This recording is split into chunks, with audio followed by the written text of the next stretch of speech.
harassed or really taking any damage from those spells, so it really did kind of work in their favor, and they're not done. They've got a black hole on Enigma up here. They're going to dagger in from the trees here. Bone 7 gets stunned up. Mad needs to get in a bit closer. I'm not sure if he's going to get close enough to the black hole. He loses his mana from the OD. Sanity's a clip. Come on, Zeus ulti! Uh-oh. Mana. He's keeping home. He's keeping home. Yeah. Okay. I was gonna say, if they missed that kill, I don't even know. Maybe that would be a complete waste of the Sands Eclipse, and in the end, they only get the Furion for it. Well, TPing bottom can come with me, just looking to repel the Beastmaster a little bit. He has got Iron Talon. He's about to hit level 7, so we'll see that Max Call the Wild in just a second. Cancel's next Sonic Wave is now available, so I can imagine Queen of Pain looking to find another kill somewhere where possible. Alright, so without the Sanities, they have to rely pretty much entirely on the Roar to make things happen, so they're moving to the right place. Bottom lane is definitely where they need to take a fight. But if you just open on the Dazzle, is that enough? Well, I feel like they can't. They want to get the Spectre kill, but it's a matter of how do you get the Spectre kill. Like if you have to commit the Roar to Dazzle, you're probably not killing the Spectre, and Dazzle scouts out the smoke gang. Come with me, he's going to die here, but he's done his job. He's kept Bone 7 alive.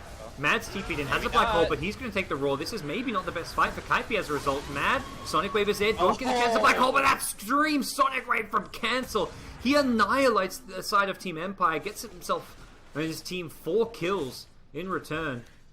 2 of them going the way of Queen of Pain, 1 going to the Prophet, 1 going to the Bone 7 Spectre, and oh, even better, Urn Charges. 4 Urn Charges all of a sudden for Bone 7. He can sustain himself in lane, he can use these to kind of transition for his next couple of ganks.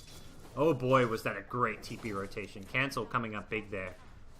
As they walk through the valley of the Shadow of Death, getting hit by just such a massive Sonic Wave that even killed the Courier. Like, their eardrums are still ringing, but we're going to see Mipushka try to respond. He's got the Doom, but, I mean, it feels so forced right now. Empire getting absolutely destroyed in the 2 most critical parts of the game, the laning phase, and now this point where all the ultimates are online. 2 massive Sonic Waves coming out from Cancel. One of them only netting 1 kill, but doing a lot of damage. This one doing so much more. Yeah, and they've just been so good with the rotations. Like, there's no hero on the Empire side that's really looked to be doing well. Like, for a short while, it's like, okay, Odie's free farming the safe lane, and then you've got a Spectre who haunts up there, ganks the lane, takes the tower, really puts pressure onto the Dire jungle by taking that top tier 1 Dire tower, and now you've got this lineup which has the global presence of Spectre as well as Nature's Prophet. You've got Queen of Pain who's very mobile, and makes it very hard for Empire to kind of get their farm. Heroes like OD have to always be worried about ganks, and speaking of ganks, seeing he TP's in to the top lane, looks like he may be looking for this kill, loses vision, gets him actually with the ultimate in the end. Spectre could go for a haunt soon, maybe? No, 20 seconds, it's still a bit too far away. And Cancel with a DD TP'd up there, but does not have Sonic Wave as well, so perhaps not the time to fight. Alright, so at this point in time, we're going to be seeing the mechanism coming out in 500 gold for Mad, and at that point, it's really, really difficult for Empire to find kills unless they're dooming the Enigma, unless they're killing him in a roar, something to try to bring him down before he gets his abilities out, because that mechanism, combined with the Dazzle's strength of healing and graving, it just allows these heroes to survive for so long. It allows the Queen of Pain to go crazy aggressive, and this Queen of Pain is going to snowball. She's going to go for the Orchid, she's going to have a very fast level 11, and even the OD can't consider himself safe. And we talked a lot about Kaipi's lineup being a bit on the greedy side, but when you win the early game, things are looking incredibly amazing because of that. It's not only that they got away with their greed, but it's that they won the lanes. They're putting pressure on the Empire, who don't exactly want to be playing from behind here. They're going to put them in a position where they've got to make a lot happen in the next 5 minutes of the game. They're going to go right onto the aggressive to try and smoke up, find some pickoffs, and it's got to come through kills. They can't try and farm their way back in this game. They've got to try and find pickoffs, use Doom, use the kind of global presence of the Zeus ultimate as well as the Beastmaster Roar to find those pickoffs. I feel a big problem for Empire right now is just like how Mipushka and Afterlife have just made these little mistakes in their exchanges with the Dazzle. Like every single time they seem to be coming up just a little bit short in terms of their damage output. And obviously the Dazzle in the first exchange made that mistake, but the wasted Roar down bottom, Mipushka just not really contributing nearly as much. And honestly, just getting shafted by the spawns. The neutral creeps have not been favoring the Doom at all. Hello. They found the OD. Prophet TP's up there, summons streams. They're helping tank the tower as well. There's a black hole if they need it, but they sure as hell don't. The Radiant Observer vision on this dire jungle. This all goes back to losing that top tier 1 tower. Kaipi have completely taken over this top side of the map as a result, making it impossible for OD to farm, and also this Roche entirely possible for Kaipi to get vision up. And I don't even know if it's Roche, dude. Like the OD will come in as quick as he can, but level 1 wave definitely have the wherewithal to respond. It's going to be a very slow Roche. Necro 1, level 1 wave, not an easy one. And here comes Kaipi. This could just be a disaster. This could be almost the end for Empire. Hits the Necro box, so takes a bit of damage. May want to earn himself back up. He gets healed up first. May need a Grave Bone 7. Kept alive a little bit longer. Needs to get away from this Scorcher. The Sonic Wave again. Cancel on point. He bleeds in with the Scream. Needs to be a little bit careful. That Blink's not coming out for a little bit longer. And Cancel actually going to pay the price as a result. And they don't get the kill on the Doom. That Doom onto Enigma, preventing the mech, obviously preventing the Black Hole, but I feel more importantly than preventing the Black Hole was preventing the mech there, because without mech, Queen of Pain and Nature's Prophet go down, the Spectre couldn't heal himself up as quickly to keep in fighting shape. Not over yet. Selenier, Ramsey's getting aggressive here, he's got the Sandy's Eclipse, he wants to fight around it, but without Doom, they're going to be very respectful towards that Enigma Black Hole. Spectre goes down, but he's got a buyback, is he going to go for it? Doesn't look like it, not without a haunt, the Black Hole. Not the result they were hoping for. Neutral Creep gets the kill on the OD. Now the mech comes into play. And when your mech basically got used after the fight just to solo heal yourself when it doesn't even save your life. That is not the outcome Kaipi were hoping for. Empire just kind of toyed them around really well. Yeah, they did get the bounce around on the Eidolons. The Shadow Wave got the heal bomb that hit the OD, but unfortunately the Hellbear Smasher was able to be the one that finished the job. So yeah, the Black Hole completely wasted. The Mechanism not a part of that fight because of a really well-used Doom from Miposhka. So while the Lightning Doom did not contribute nearly as much as we were hoping, he is now doing work with his ultimate. Still, Spectre got a kill out of that in the end. She actually threw a dagger into the pit, kills off the Doom, and forces Empire away from the pit a little bit. But they did, of course, see the Black Hole. They are going to be looking at this Roshan, and they're going to be feeling a lot more confident about it while the Haunt is still on cooldown. Still a bit of a risky move. I don't feel like they've got all the items they could hope for, but Dazzle runs in somewhat alone, and importantly for Empire is they have the vision advantage still. At least to the extent they've got the Hawk, they've got summons that can be sent out to scout, and they will finally secure themselves Roshan. But Cancel, top lane's actually pressuring a tier 3 tower here. It's off just 400-500 damage onto that, as well as a lot of extra farm. It's really pressure all over the map coming from Kaipi, except towards Roshan, which they just didn't feel like they were in fighting shape for. Cancel with that farm at top lane, getting very close to that Orchid completion. Does feel like Empire were pretty dependent on this Roshan. I wouldn't say like we're going to be seeing the same Roche situation that we saw in game number 1, where they look for 4 nearly uncontested Roches because they absolutely need it to engage in any fights. Empire do have a lot of fight potential with a Doom on the right target, but I still feel like this is the momentum shift they needed, because the first half of this game has not gone anywhere near what was planned in the draft. And the Orchid makes a big difference, because in my mind, like a Doom has to walk in to get off that ultimate, and it's very likely he's going to be one of the prime Orchid candidates at the start of a fight. If Cancel can find him, he's going to look to blow up the Doom, prevent that ultimate coming off. If not the Doom, it's someone like the Beastmaster. One of those big ultimates is ideally getting taken out of the fight by Kaipi through this Orchid. And there's up until now, Kaipi have not had the best initiation. If the Doom's trying to run in to get off a Doom, what do you have to stop it? You have a Malefice, and that's really it. So it's been very easy for Doom to get off that ultimate on key targets, but that changes with the Orchid. I feel a little bit differently about it, actually. I obviously, the Doom and the Roar are huge cooldowns that you want to try to at least delay, if not prevent, but I also see a lot of potential in them being able to actually burst down heroes like Zeus and OD during that, and I feel like Orchid is that much more valuable if you can use it to kill a hero without them getting a single spell out and contributing anything to the fight. So if there's an opportunity, I still think he'll jump on Ramses or on to Scandal, and it's going to be on Empire to space themselves out to prevent. Well, see, Cancel finish that Orchid in a couple hundred gold now, and leaves the space for Bone 7. The smoke into the Radiant jungle. It's close to the Enigma, doesn't immediately find him, and Matt's going a little bit further away. They pop the drum and everything, but doesn't look like they'll quite get close enough. Mad gets away. Oh no. Smoke movement unsuccessful, and right now Team Kaipi could be feeling pretty good about themselves with that. They immediately TP Sing to the top lane to start pressuring what is a completely exposed tier 3 tower very early on in the game, which, considering we're going to be seeing an Ag Scepter up very early on Sing's Nature's Prophet, that's a big concern that the split push, once it comes into play, or already has come into play.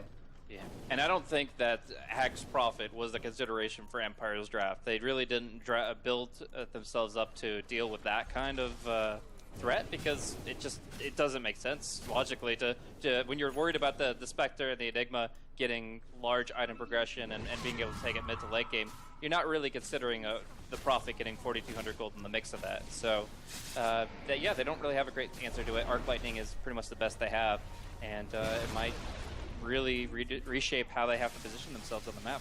Zeus is going to be the one in charge of the high ground defense for now. He's sent home. He's going to be spamming out that Arc Lightning. So pretty good at dealing with the tree and some just general pushes. But that means with Zeus top, they're going to try to fight around this mid lane. They've used the Haunt. Bone 7 goes in, bounces from one illusion to the next. He then bounces himself out of there as Sing goes down. He TP'd himself in. Perhaps a bit of miscommunication. Now Bone 7 roared up. Going to get mana burn very low here. The Grave is there. Bone 7, no chance to really TP away. No D, one or two more right clicks should secure the kill. It's Empire pushing things back. They still have the Doom too. In their favor, and with a Nature's Prophet buyback, I think Empire may reconsider chasing, but I think they're still in a very good position to retreat and not find themselves giving up any kills. It's actually seeing TPing towards the top lane after buying back, and ultimately a buyback that he's probably regretting at this point. Yeah, I would say so. There's not nearly as much value out of it. Zeus is immediately happy to walk back. Caught by the swap, doomed up, taken out, and oh no, damage not done now. They've still got the Aegis, as you highlighted, and they've now got to catch with the swap. They're going to catch out. Whoa! That Dazzle Shadow Wave Bomb. Doom, you haven't got much armor. And it's evident there more than ever as he gets taken out. Zeus actually dying in the top lane. He was the one defending against the Nature's Prophet, and Queen of Pain swoops in, takes him out. He didn't have to commit the Sonic Wave. It was just the Orchid, and makes things look a little bit better right now for Kaipi as far as where things stand. But Empire have got... When we talked about how important that Roshan was to them and how it was such a, like, that was their big objective, they've gotten a lot done with this Aegis.